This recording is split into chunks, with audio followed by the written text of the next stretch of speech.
Good morning students. आज आपण आपला तिसरा चॅप्टर आयोनिक इक्विलिब्रियम हा सुरू करणार आहोत. त्यासाठी सर्वप्रथम इथे तुम्हाला नेमकं आयोनिक इक्विलिब्रियम म्हणजे काय त्याचे इंट्रोडक्शन दिलेलं आहे. सो इंट्रोडक्शन बघूया. The equilibrium between ions and unionised molecules in the solution is called as ionic equilibrium. ही आयोनिक इक्विलिब्रियमची डेफिनेशन इथे तुम्हाला दिलेली आहे. आयन्स जेव्हा फॉर्म होतात कुठल्याही सबस्टन्सचे एखाद्या सोल्युशनमध्ये, ज्या वेळेला आपण एखाद्या सबस्टन्सचं सोल्युशन तयार करतो तर त्याचं डिसोसिएशन होतं त्या सबस्टन्सचं, त्याचे आयन्स तयार होतात. मग ते पॉझिटिव्ह असतात ज्यांना आपण कॅटायन्स म्हणतो, निगेटिव्ह असतात ज्यांना आपण ॲनायन्स म्हणतो.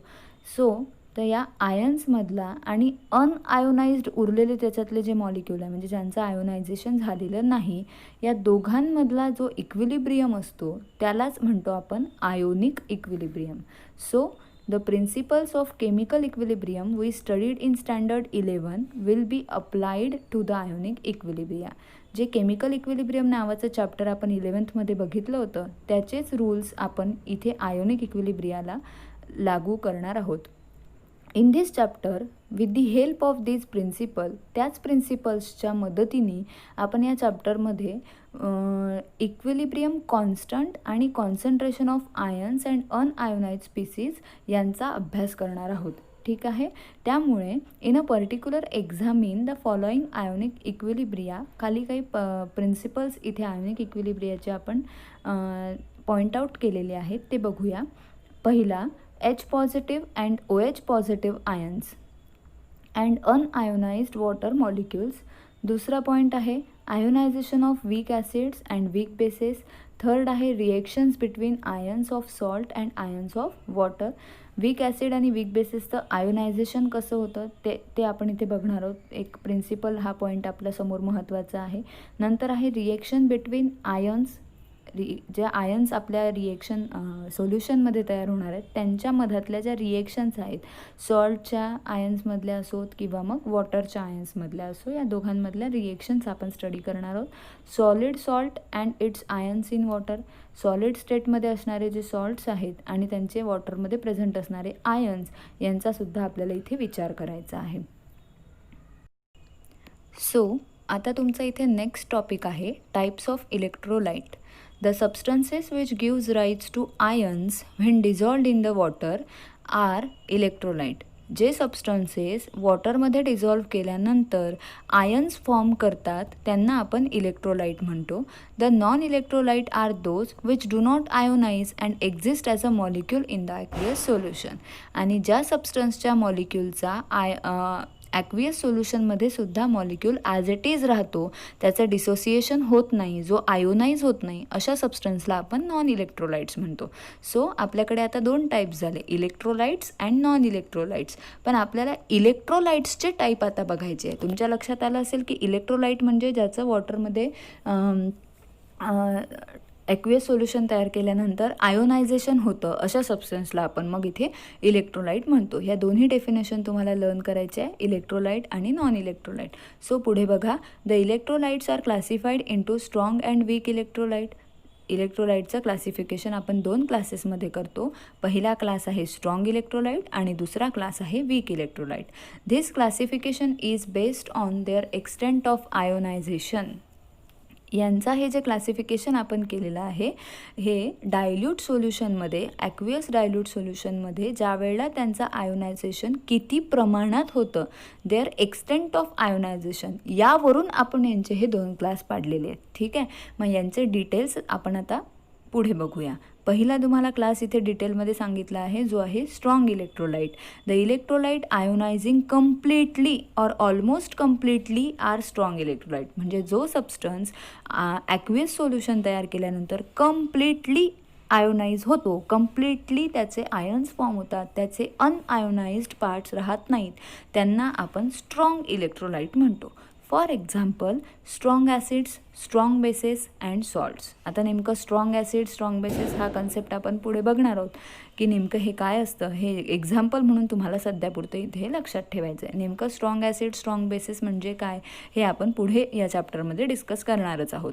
सॉल्ट्स म्हणजे तुम्हाला माहिती आहे सॉल्ट्स काय असतात ते. नंतर सेकंड क्लास इथे बघायचा आहे आपल्याला. नंतर इथे आपल्याला सेकंड क्लास बघायचा आहे, weak electrolytes. The electrolytes which dissociate to a smaller extent in aqueous solution are weak electrolyte. म्हणजे ॲक्वेस सोल्युशनमध्ये ज्या सबस्टन्सेसचं डिसोसिएशन हे स्मॉलर एक्सटेंटला होतं त्यांना आपण वीक इलेक्ट्रोलाइट्स म्हणतो. Weak acids and weak bases are belong to this class. ठीक आहे, वीक ॲसिड्स वीक बेसेस यांचं एक्झाम्पल आहे. The weak electrolytes dissociate only partially in dilute aqueous solution. जे वीक इलेक्ट्रोलाइट्स आहे त्यांचं पार्शियली डिसोसिएशन होतं. And equilibrium thus can be establish between the ions and non ionized molecule. The ionization reaction there is represented by the double arrow. So जिथे weak electrolytes participate करतात डिसोसिएशनमध्ये किंवा इक्विलिब्रियममध्ये, तिथला जो इक्विलिब्रियमची reaction आहे ती आपण डबल ॲरोनी डिनोट करतो. कारण तिथला जो अनआयोनाइज्ड मॉलिक्यूल आहे किंवा नॉन आयोनाइज्ड मॉलिक्यूल आहे आणि आयन्स आहे यांच्यामध्ये एस्टॅब्लिश झालेला इक्विलिब्रियम पुन्हा बॅकवर्ड रिएक्शन आपल्याला दाखवू शकतो. म्हणून इथे forward reaction plus backward reaction दोन्ही रिएक्शन होतात. सो इक्विलिब्रियमचा ॲरो जो आहे इथे आपण डबल ॲरो दाखवत असतो. सो अशा पद्धतीने वीक इलेक्ट्रोलाइट्स इक्विलिब्रियम सेटअप करतात. ते करतात पण पार्शियली करतात, म्हणूनच ते वीक इलेक्ट्रोलाइट्स असतात. स्ट्रॉंग इलेक्ट्रोलाइट्सचं असं नसतं, ते कम्प्लिटली डिसोसिएशन दाखवतात. सो पुढे आता तुम्हाला जो टॉपिक दिला आहे तो आहे डिग्री ऑफ डिसोसिएशन अल्फा. मागच्या चॅप्टरमध्येच आपण शेवटचा टॉपिक बघितला होता, डिग्री ऑफ डिसोसिएशन, ज्याला आपण अल्फाने डिनोट केलं होतं. तोच थोडं टॉपिक आपल्याला रिलेशनमध्ये इथे पुन्हा बघायचं आहे. The degree of dissociation of an electrolyte is defined as a fraction of total number of moles of the electrolyte that dissociates into the ions when the equilibrium is attained. So it is denoted by the symbol alpha and given by alpha is equal to number of moles dissociated upon total number of moles. थोडक्यात काय, dissociation किती प्रमाणात झालं याचं measurement आपण इथे घेत असतो, त्यालाच आपण म्हणतो डिग्री ऑफ डिसोसिएशन. डिसोसिएशन झालं म्हणजे मॉलिक्यूलचे आयनमध्ये कन्वर्जन झालेलं आहे. मग ते नेमकं किती प्रमाणात झालं हे जर मोजायचं असेल तर त्यासाठी ही टर्म आपण इथे डिराईव्ह केली, डिग्री ऑफ डिसोसिएशन, जिचा सिम्बॉल आहे अल्फा, जिची डेफिनेशन इथे प्रोव्हाइडेड आहे, जी तुम्हाला लर्न करायची आहे आणि फॉर्म्युला तुम्हाला पाठ करायचा आहे, जो आहे नंबर ऑफ मोल्स डिसोसिएटेड म्हणजे एकूण किती मोल्सचं डिसोसिएशन झालं डिवायडेड बाय किती मोल्स तुम्ही घेतले होते म्हणजे टोटल नंबर ऑफ मोल्स. 3.1 नंबरचं हे इक्वेशन झालं. याचं जर तुम्हाला पर्सेंटेजच्या फॉर्ममध्ये कॅल्क्युलेशन करायचं असेल तर त्यासाठी पुढे एक फॉर्म्युला आणखीन दिलेला आहे, जो आहे percent dissociation is equal to alpha multiplied by 100. त्याला मल्टिप्लिकेशन करायचं आहे, त्या व्हॅल्यूला मल्टिप्लाइड बाय 100 केलं की तुम्हाला पर्सेंटेजमध्ये आन्सर मिळून जाईल. If C is the molar concentration, समजा तुमच्या सोल्युशनचं मोलर कॉन्सन्ट्रेशन म्हणजे मोलॅरिटी ही C नी डिनोट केली of an electrolyte, the equilibrium concentration of cation or anion is alpha multiplied by C. ठीक आहे, समजा मग त्याच्यातलं किती डिसोसिएशन झालं, एखाद्या कॅटायन किंवा ॲनायन किती तयार झाले हे जर काढायचं असेल तर तुम्हाला सरळ सरळ डिग्री ऑफ डिसोसिएशननी मल्टिप्लाय करायचं आहे तुमच्या molar कॉन्सन्ट्रेशनला.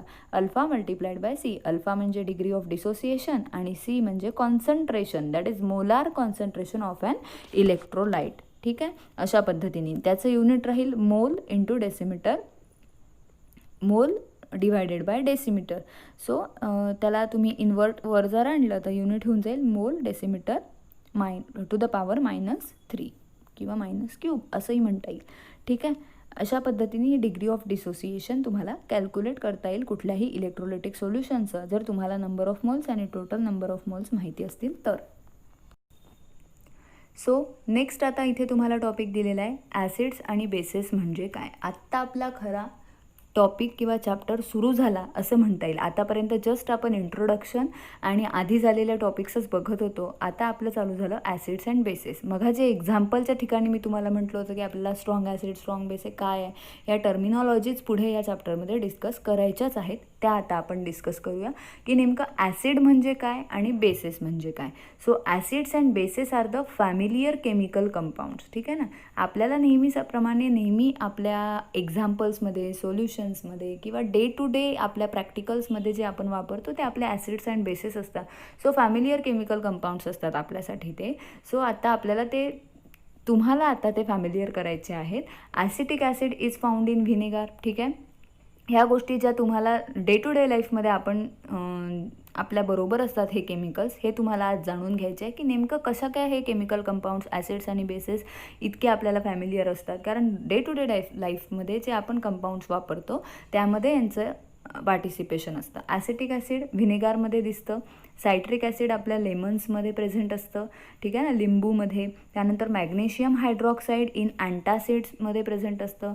Ammonia in household cleaning products. ठीक आहे ना, जे आपण फिनाईल जे क्लिनिंग प्रोडक्ट्स वापरतो त्यामध्ये, हाऊसहोल्ड क्लिनिंग प्रोडक्ट्स वापरतो त्यामध्ये अमोनिया प्रेझेंट असतं. The tartaric acid is present in the tamarind paste. त्यानंतर these are some acids and bases we come across in everyday life. म्हणजे डे टू डे लाईफमध्ये ह्या acid बेसिसचं आपल्याला खूप काम पडत असतं. रादर हे आपल्या डाएटमध्ये इन्क्लुडेड असतात, रादर आपल्या हाऊसहोल्ड केमिकल कंपाऊंड्समध्ये सुद्धा इन्क्लुडेड असतात. सो यांना आपण ॲसिड्स अँड बेसिस म्हणतो. पण यांच्या ज्या पर्टिक्युलर डेफिनेशन्स आहेत त्या आता आपल्याला पुढे बघायचे आहे की नेमकं ॲसिड आणि बेस म्हणजे काय.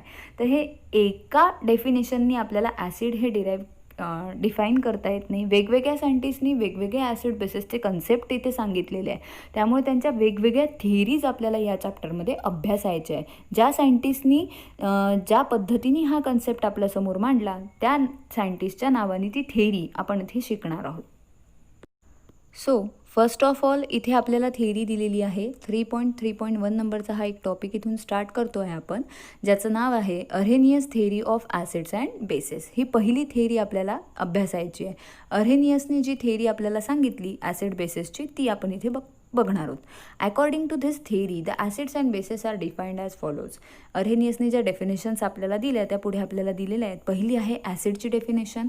The acid is a substance which contains the hydrogen and gives rise to H positive ions in the aqueous solution. Acid हा एक असा सबस्टन्स असतो ज्याच्यामध्ये हायड्रोजन प्रेझेंट असतो. ठीक आहे, ज्या कंपाऊंडमध्ये किंवा ज्या सबस्टन्समध्ये हायड्रोजन प्रेझेंट आहे त्यालाच ॲसिड म्हणता येईल असं याचं म्हणणं होतं. And it gives rise to H positive ions when added in the water or when it which present in the aqueous solution. म्हणजे जेव्हा तो सबस्टन्स ॲक्वियस सोल्युशनमध्ये असतो किंवा जेव्हा त्या सबस्टन्सचं आपण ॲक्वियस सोल्युशन तयार करतो त्यावेळेला तो आपल्याला H पॉझिटिव्ह आयन देतो. म्हणजे त्याचं डिसोसिएशन होतं आणि डिसोसिएशन झाल्यावर तो आपल्याला कंपल्सरीली H पॉझिटिव्ह आयन देतो असं याचं म्हणणं होतं. मग यांनी काही एक्झाम्पलच्या मदतीने ही थिअरी प्रूव्ह केली की HCl त्याचं ॲक्वियस सोल्युशन तयार केलं. याचं नाव आहे HCl, हा झाला त्याचा फॉर्म्युला, आणि याचं नाव आहे हायड्रोक्लोरिक ॲसिड HCl. सो वॉटरमध्ये याची रिएक्शन केली, म्हणजे जस्ट याला ॲड केलं वॉटरमध्ये तर तुम्हाला मिळाला H positive ion aqueous plus Cl negative ion. म्हणजे कॅटायन मिळाला H पॉझिटिव्ह आणि ॲनायन मिळाला Cl निगेटिव्ह. ठीक आहे, दुसरं ॲसिड घेतलं आपण CH3COOH, ज्याचं नाव आहे ॲसिटिक ॲसिड. ठीक आहे, फॉर्म्युला आहे CH3COOH. फंक्शनल ग्रुप आहे इथे कार्बॉक्झिलिक ॲसिड. हे ॲसिड आहे, कोणत्या टाईपचं ॲसिड आहे तर कार्बॉक्झिलिक ॲसिड आहे, कारण याच्यामध्ये फंक्शनल ग्रुप आहे COOH, ज्याचं नाव आहे कार्बॉक्झिलिक ग्रुप, आणि याचं कॉमन नेम आहे ॲसिटिक ॲसिड. याचं जेव्हा आपण वॉटरमध्ये ॲक्वियस सोल्युशन प्रिपेअर करतो त्यावेळेला तुम्हाला एक ॲनायन मिळतो जो आहे CH3COO निगेटिव्ह ॲनायन मिळतो plus H positive ion cation मिळतो.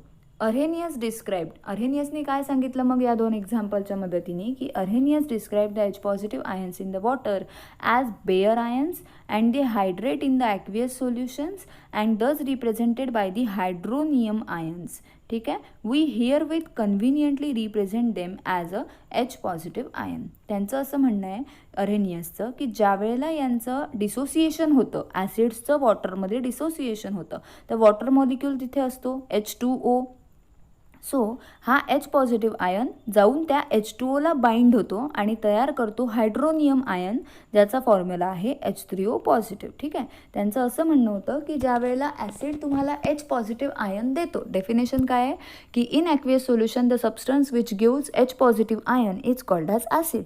सो ज्या वेळेला हा H पॉझिटिव्ह आयन मिळतो त्यावेळेला तो जातो कुठे नेमका तर H2O मध्ये सोल्युशन तयार केल्यामुळे H2Oचं कन्व्हर्जन H3O मध्ये होतं, ज्याचं नाव आहे हायड्रोनियम आयन. पण इथे अख्खा हायड्रोनियम आयन न लिहिता आपण फक्त काय लिहिलेलं आहे, H positive ion for our convenience, आपल्याला सोपं जावं म्हणून आपण असं लिहिलेलं आहे. आता नेक्स्ट आहे बेसची definition. Base is a substance that contains OH negative group. ज्या कंपाऊंडमध्ये किंवा ज्या सबस्टन्समध्ये OH निगेटिव्ह ग्रुप आहे किंवा OH ग्रुप आहे and produces the hydroxide ions anions, म्हणजे ज्या वेळेला तुम्ही त्याचं ॲक्वेस सोल्युशन प्रिपेअर करता त्यावेळेला OH निगेटिव्ह ॲनायन म्हणजेच हायड्रॉक्साईड आयन तुम्हाला मिळतो, अशा सबस्टन्सला आपण बेस म्हणतो. ठीक आहे. ॲसिड जो H पॉझिटिव्ह आयन प्रोड्यूस करतो आणि बेस जो OH निगेटिव्ह आयन प्रोड्यूस करतो. अगदी सोपं आहे ॲसिड बेस कन्सेप्ट लक्षात ठेवण्यासाठी. याचं एक्झाम्पल प्रूव्ह करण्यासाठी पुढे काही रिएक्शन दिलेली आहे. एक आहे NaOHची. NaOH म्हणजे सोडियम हायड्रॉक्साईड. सोडियम हायड्रॉक्साईडचं ज्यावेळेला ॲक्वेस सोल्युशन प्रिपेअर केलं त्यावेळेला Na पॉझिटिव्ह कॅटायन मिळाला आणि OH निगेटिव्ह ॲनायन मिळाला. हेन्स प्रूव्ह झालं की NaOH हा बेस आहे, कारण ज्या वेळेला तुम्ही त्याचं ॲक्वेस सोल्युशन प्रिपेअर केलं त्यावेळेस त्याने तुम्हाला OH निगेटिव्ह ॲनायन दिला. Hence it is base. Next example आहे NH4OH. ठीक आहे. Ammonium hydroxide. NH4OHचं नाव काय, अमोनियम. अमोनियम आयन आहे तिथे NH4 आणि OH सुद्धा आहे म्हणून hydroxide. NH4OH ammonium hydroxide. Aqueous solution prepare केलं, NH4 पॉझिटिव्ह अमोनियम आयन मिळाला आणि दुसरा हायड्रॉक्साईड आयन मिळाला OH negative. Hence NH4OH is also a base because it produces OH negative ion. The Arrhenius theory accounts for the properties of different acids and bases and is applicable only to the aqueous solution.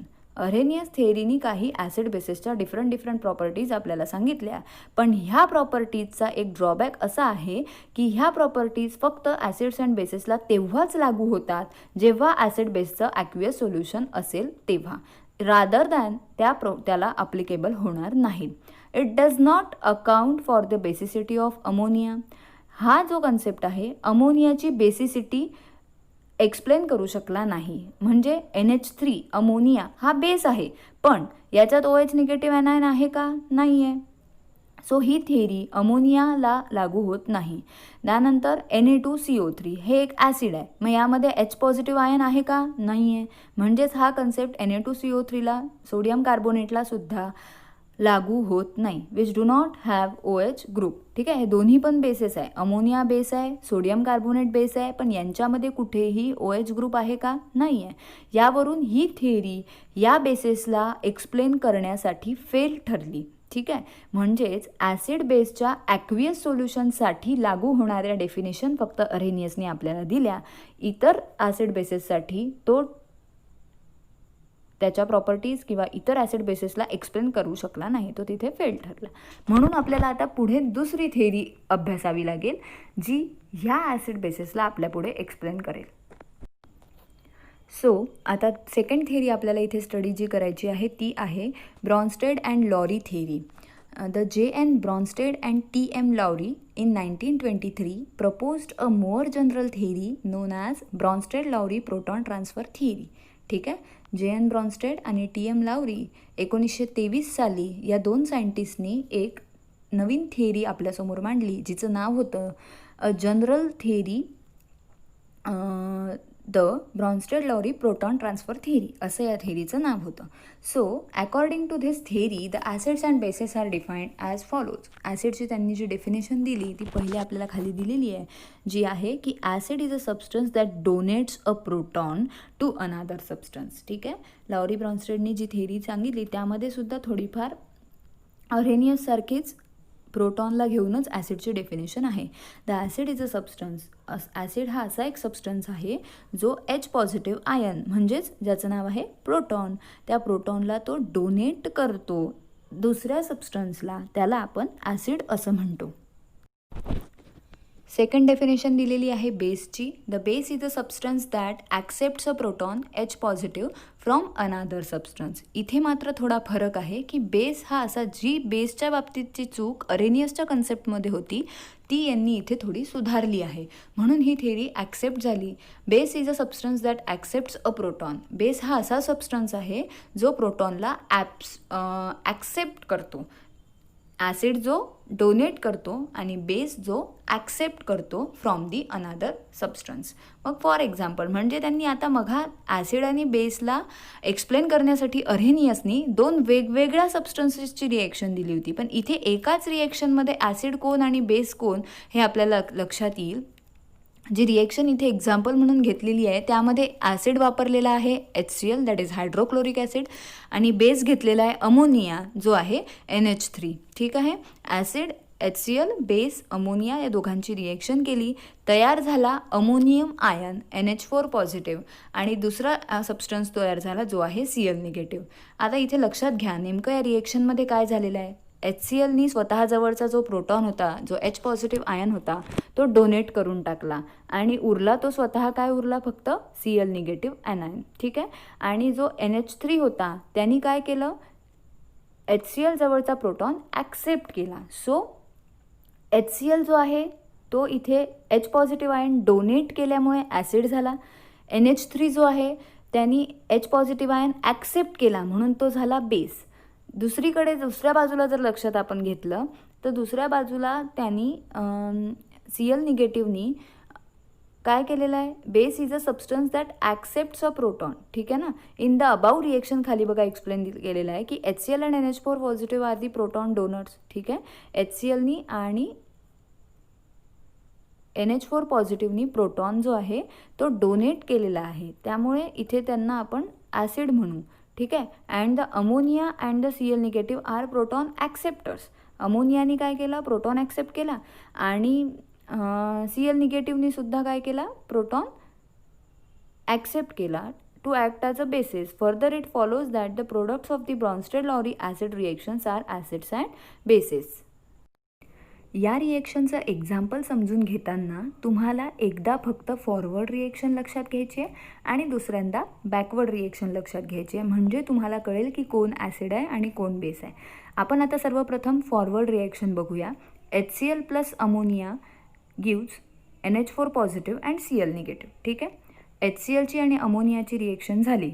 HClनी acid H positive ion दिला म्हणून तो acid झाला आणि अमोनियानी तो घेतला म्हणून ammonia इथे base झाला. ठीक आहे. आता आपण बघूया बॅकवर्ड रिएक्शन. बॅकवर्ड रिएक्शनमध्ये Cl निगेटिव्हनी प्रोटॉन ॲक्सेप्ट केला म्हणजे Cl निगेटिव्हचं कन्व्हर्जन HClमध्ये झालं. H ॲक्सेप्ट केला Clनी म्हणून तो झाला बेस आणि कोणी दिला तो त्याला प्रोटॉन अमोनियम आयननी म्हणजे NH4चं कन्व्हर्जन NH3मध्ये झालं म्हणजे त्याचा प्रोटॉन एक कमी झाला म्हणजेच इथे ॲसिड कोण झाला अमोनियम आयन. म्हणजे बॅकवर्ड रिएक्शनमध्ये Cl निगेटिव्ह हा बेस आणि NH4 पॉझिटिव्ह हा ॲसिड आहे. ठीक आहे. अशा पद्धतीने हे एक्झाम्पल आपल्याला इथे समजून सांगितलं आहे ज्यावरून ॲसिड आणि बेस इथे हे दोन्ही कन्सेप्ट आपल्याला लॉरी ब्रॉन्स्टेड या थेअरीनुसार समजून घ्यायचे आहेत. The base produced by accepting the proton from an acid is the conjugate base of that acid. ठीक आहे ना. जो बेस तयार होतो प्रोटॉन ॲक्सेप्ट केल्यामुळे ॲसिडकडून. ठीक आहे ना. ॲसिडनी दिलेला प्रोटॉन ज्यावेळेला बेस ॲक्सेप्ट करतो आणि जो तयार झालेला बेस आहे त्या बेसला मग आपण conjugate base of that acid असं म्हणतो. Likewise the acid produced when a base accepts a proton. ज्यावेळेला एक ॲसिड तयार होतं by the base accepts a proton is called as conjugate acid of that base. A pair of an acid and a base differing by a proton is said to be a conjugate acid base pair. ठीक आहे ना. अशा टाईपच्या पेअरला आपण conjugate acid base pair म्हणू शकतो. ठीक आहे. म्हणून पुढे पुन्हा एक कॉन्जुगेट ॲसिड बेस पेअर आपल्याला दिलेली आहे. पुन्हा एक नवीन रिएक्शन एक्सप्लेन केलेली आहे की HCl आहे ॲसिड H2O आहे बेस. कारण HCl देतो हायड्रोजन आयन आणि H2O त्याला ॲक्सेप्ट करतो कन्व्हर्जन होतं H3Oमध्ये आणि उरतो फक्त Cl निगेटिव्ह. ठीक आहे. मग हा झाला ॲसिड आणि बेस. परत येताना बॅकवर्ड रिएक्शन जर बघितली तर Cl निगेटिव्ह आयन हा H ॲक्सेप्ट करतो जो की त्याला ॲसिड देतो म्हणून H3O पॉझिटिव्ह इथे ॲसिड 2 आहे आणि Cl निगेटिव्ह इथे बेस आहे. ठीक आहे. मग ही जी पेयर आहे बेस आणि ॲसिडची की H2O चं कन्व्हर्जन H3Oमध्ये झालं bye accepting one proton from an acid is called as conjugate acid base pair. Second pair is Cl negative तयार होत Cl निगेटिव्ह एक H पॉझिटिव्ह आयन ॲक्सेप्ट करतो फ्रॉम H3O पॉझिटिव्ह अँड तयार करतो HCl. HCl आणि Cl ही झाली conjugate acid base pair. ठीक आहे. हा एक कन्सेप्ट आहे, नवीन आहे. डेफिनेशन आणि एक्झाम्पल वगैरे एक्झाममध्ये विचारू शकतात. सो हे डेफिनेशन कॉन्जुगेट ॲसिड बेस पेअरचं एक एक्झाम्पल आणि कॉन्जुगेट ॲसिड बेस पेअरच्या डेफिनेशन्स तुम्ही लर्न करणं आवश्यक आहे. नेक्स्ट आता तिसरी थेअरी आपल्याला स्टडी करायची आहे, जी आहे लेविस थेअरी. लेविसनी सुद्धा ॲसिड बेसचं डेफिनेशन्स आपल्याला दिलेले आहेत. A more generalized acid base concept was put forward by G.N. Lewis in 1923. मग लेविस नावाच्या सायंटिस्टने 1923मध्येच एक नवीन कन्सेप्ट ॲसिड बेसचा ठेवला. According to this theory the acids and bases are defined as follows. So पहिली ॲसिडची डेफिनेशन आपल्याला इथे दिलेली आहे. The any species that accept a share in an electron pair is called as Lewis acid. ठीक आहे ना. एखादा स्पीसीज ज्या वेळेला एखादी इलेक्ट्रॉन पेअर ॲक्सेप्ट करतो त्याला ॲसिड म्हणायचं. आणि any species that denote a share that donates a share in an electron pair is called as Lewis base. आणि एखादा सबस्टन्स ज्या वेळेला इलेक्ट्रॉन पेअर डोनेट करतो त्याला बेस म्हणायचं. म्हणजेच काय, लेविसनी आपल्याला इलेक्ट्रॉन पेअरच्या दृष्टिकोनातून आपल्याला ॲसिड बेसच्या डेफिनेशन दिल्या. तिकडे आपण H positive ion, OH negative ion या कन्सेप्टनुसार ॲसिड बेसला डिफाईन केलं, पण यांनी इलेक्ट्रॉन पेअरला लक्ष केंद्रित करून ॲसिड बेसला डिफाईन केलेलं आहे. मग फॉर एक्झाम्पल इथे आपल्याला त्यांनी सांगितलं की जी स्पीसीज इलेक्ट्रॉन पेअरला ॲक्सेप्ट करते ती म्हणजे ॲसिड. मग बघा इथे एक्झाम्पल दिलेलं आहे. एक आपल्याला NH3चं स्ट्रक्चर इथे काढलेलं दिसत आहे आणि प्लस H पॉझिटिव्ह आयनचं स्ट्रक्चर तिथे काढलेलं आहे. या दोघांची रिएक्शन झाली म्हणजेच काय, NH3नी H पॉझिटिव्ह आयनला ॲक्सेप्ट केलं. ठीक आहे. सो NH4 पॉझिटिव्ह अनायन कॅटायन तिथे तयार झाला, म्हणजे NH4 पॉझिटिव्ह अमोनियम आयन तयार झाला. मग याच्यातला ॲसिड बेस कोण, जो इथे इलेक्ट्रॉन पेअर डोनेट करतो. बघा लक्ष द्या, डोनेशन करण्यासाठी ॲरो दाखवलेला आहे. H पॉझिटिव्हकडे एकही इलेक्ट्रॉन नाही. NH3कडची एक्स्ट्रा इलेक्ट्रॉन म्हणजे नायट्रोजनकडे जी लोन पेअर आहे ती लोन पेअर इथे हायड्रोजनला मिळाली. मग कोणी दिली लोन पेअर, बेसनी, कारण डिफाईनच आपण केली की which donate the electron pair is called as base. म्हणून अमोनिया इथे झाला बेस आणि H पॉझिटिव्ह झाला इथे ॲसिड. अशा पद्धतीने ही ॲसिड बेस रिॲक्शन इथे आपल्याला एक्सप्लेन केलेली आहे. नेक्स्ट आणखीन एक इथे एक्झाम्पल तुम्हाला दिलेलं आहे BF3 आणि अमोनियाचं. अमोनियाकडची लोन पेअर ऑफ इलेक्ट्रॉन म्हणजे इलेक्ट्रॉन पेअर तो BF3ला देतो आहे, डोनेट करतो आहे म्हणून तो बेस, आणि BF3 ॲक्सेप्ट करतो आहे म्हणून तो ॲसिड. अशा पद्धतीने ॲसिड बेस रिॲक्शन इथे झालेली आहे. जो इलेक्ट्रॉन देतो त्याच्याकडे ॲरोचं बेस आहे आणि जो इलेक्ट्रॉन पेअर घेतो त्याच्याकडे ॲरोचं हेड दाखवलेलं आहे. म्हणजे जसं की आपण कोऑर्डिनेट बॉन्ड शो करतो तशा पद्धतीनेच इथे कोऑर्डिनेट बॉन्ड दाखवल्यासारखा बॉन्ड इथे ड्रॉ केलेला आहे. म्हणजेच इलेक्ट्रॉन पेअर घेणारा, ॲक्सेप्ट करणारा ॲसिड आणि देणारा बेस, हे इथे तुम्हाला लक्षात ठेवायचं आहे दोन्ही डेफिनेशन. ठीक आहे. ॲसिड बेस या दोन कन्सेप्टच्या एकूण 3 थेअरीज आहेत. त्यामुळे ॲसिडच्या डेफिनेशन 3 आणि बेसच्या डेफिनेशन 3, एकूण 6 डेफिनेशन तुम्हाला लर्न करायच्या आहेत. कोणत्याही कन्सेप्टवरून तुम्हाला क्वेश्चन विचारला जाऊ शकतो. सो अशा पद्धतीने आपल्या ॲसिड बेसच्या 3ही थेअरी एक्सप्लेन करून झालेल्या आहेत. पुढे एक नवीन कन्सेप्ट तुम्हाला इथे दिलेला आहे ॲडिशनल, जो आहे ॲम्फोटेरिक नेचर ऑफ वॉटर. आपण इथे पुढे डिस्कस केलेलं आहे. वॉटरचं ॲम्फोटेरिक नेचर म्हणजे काय ते आपण बघूया. Water has the ability to act as an acid as well as base. वॉटरमध्ये अशी क्षमता आहे की जो ॲसिड म्हणून सुद्धा ॲक्ट होऊ शकतो आणि बेस म्हणून सुद्धा ॲक्ट होऊ शकतो. Such a behaviour is known as amphoteric nature.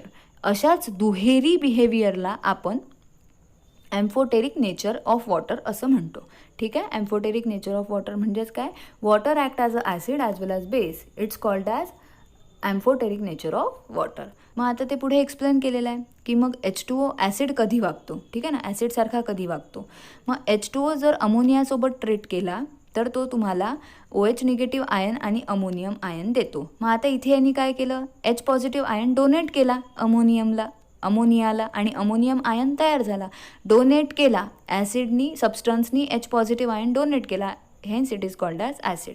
Next एक्झाम्पलमध्ये तुम्हाला दिसेल की तो बेस आहे. कसा काय बेस आहे, H2O प्लस HCl. ठीक आहे. वॉटरबरोबर हायड्रोक्लोरिक ॲसिडची जर रिएक्शन केली तर तुम्हाला प्रोडक्ट मिळाला H3O पॉझिटिव्ह. म्हणजे वॉटरनी काय केलं, HClनी दिलेला H पॉझिटिव्ह आयन इथे ॲक्सेप्ट करून टाकला. ॲक्सेप्ट केल्यामुळे तयार झाला H3O पॉझिटिव्ह आयन आणि उरला काय फक्त Cl निगेटिव्ह आयन. म्हणजे वॉटरनी काय काम केलं, H पॉझिटिव्ह आयन ॲक्सेप्ट केला म्हणून तो इथे बेस झाला. म्हणजे थोडक्यात काय, ज्या वेळेला वॉटरसोबत आपण ॲसिडला ट्रीट केलं तर तो बेस म्हणून वागला आणि त्यावेळेला त्याच्यासोबत बेसला ट्रीट केलं त्यावेळेला तो ॲसिड म्हणून वागला. ठीक आहे. म्हणजे वॉटर हा ना ॲसिड आहे ना बेस आहे, पण तो दोन्ही म्हणून ॲक्ट करू शकतो ज्या वेळेला कंडिशन्स बदलतात. जर तुम्ही त्याची ॲसिड बरोबर रिएक्शन केली तर तो बेस आहे आणि जर बेस बरोबर रिएक्शन केली तर तो ॲसिड आहे. ठीक आहे. H2O acts as an acid towards the ammonia and base towards the HCl. Therefore H2O is amphoteric. म्हणून वॉटर हा ॲम्फोटेरिक नेचर शो करतो. ठीक आहे. इथे आपण थांबूया. आता तुमचं या व्हिडिओचं होमवर्क तुम्हाला नोट डाऊन करून घ्यायचं आहे. होमवर्क असं आहे, क्वेश्चन नंबर 1, आयोनिक इक्विलिब्रियमची definition. Define ionic equilibrium. Question number 2, explain the types of electrolytes. First one is strong electrolyte, second one is weak electrolyte. Then question number 3, define degree of dissociation with its formula. Question number 4, explain Lowry-Bronsted theory of acids and bases. Question number 5, explain Arrhenius theory of acids and bases. Question number 6, explain Lewis theory of acids and bases. Question number 7, explain the amphoteric nature of water. ठीक आहे. सगळ्या क्वेश्चन्सचे answer तुम्हाला लिहायचे आहेत. सगळ्या definitions तुम्हाला permanently learn करायचे आहेत, कारण याशिवाय हा चॅप्टर पुढे तुम्हाला समजणार नाही आहे. आणि केलेलं होमवर्क मला व्हॉट्सअप करायचं आहे.